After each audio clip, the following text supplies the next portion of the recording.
জয় শ্রীরাম। এটা কিন্তু বিজেপির রাম নয়, আমি প্রভু শ্রী রামচন্দ্রের কথা বললাম। আপনারা যারা বাগেশ্বর ধাম অর্থাৎ ধীরেন্দ্র কৃষ্ণ শাস্ত্রীর কথা শুনে নিজেদেরকে হিন্দু বলে দাবি করছেন এবং হিন্দু রাষ্ট্র নির্মাণ করার জন্য একদম উপোসের সঙ্গে রাস্তায় দৌড়াচ্ছেন, র্যালি করছেন, বিভিন্ন ধর্মীয় আলোচনা যে সমস্ত জায়গায় হচ্ছে সেখানে গিয়ে জয় শ্রীরাম ধ্বনি দিচ্ছেন আর বলছেন যে ভারত হিন্দু রাষ্ট্র হবে, ভারতকে হিন্দু রাষ্ট্র বানানো হবে, তাহলে আপনাদের কি লাভ হবে এটা তো জানতে হবে। তো ভারত যখন হিন্দু রাষ্ট্র হবে তখন ভারতীয় সংবিধান আর গ্রহণযোগ্য হবে না। তার জন্য কি করতে হবে? সেই জায়গায় আসবে মনু সংহিতা।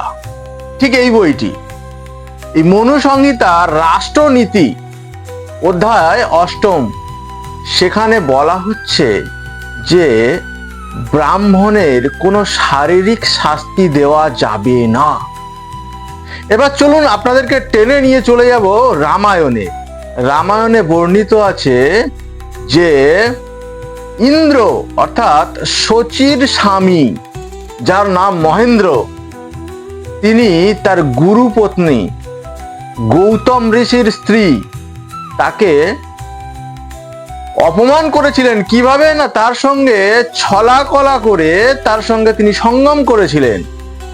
আর সেই অবস্থায় গৌতম ঋষি পরে বাড়ি ফিরে যখন জানতে পারলেন তখন তিনি কি করেছিলেন? সেই ইন্দ্রকে দৈহিকভাবে কোনো আঘাত করতে পারেননি, তিনি শুধুমাত্র তাকে অভিশাপ দিয়েছিলেন যে তিনি অন্ডকোষ বিহীন হয়ে থাকবেন। তার মানে কি হলো, ভারত যদি হিন্দু রাষ্ট্র হয় আর আপনি যদি সেই হিন্দু রাষ্ট্রের একজন নাগরিক হয়ে থাকেন, তাহলে আপনি আপনার চোখের সামনে দেখতে পাবেন কোনো ব্রাহ্মণ যখন কোনো অপরাধ করবেন তিনি কিন্তু কোনো দৈহিক শাস্তি পাবেন না। যেমন সঙ্গমের শাস্তি কি হয়? ফাঁসি হয়।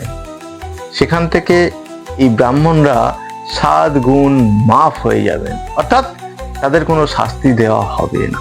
চাইবেন হিন্দু রাষ্ট্র? যোগাযোগ করবেন আমার সঙ্গে।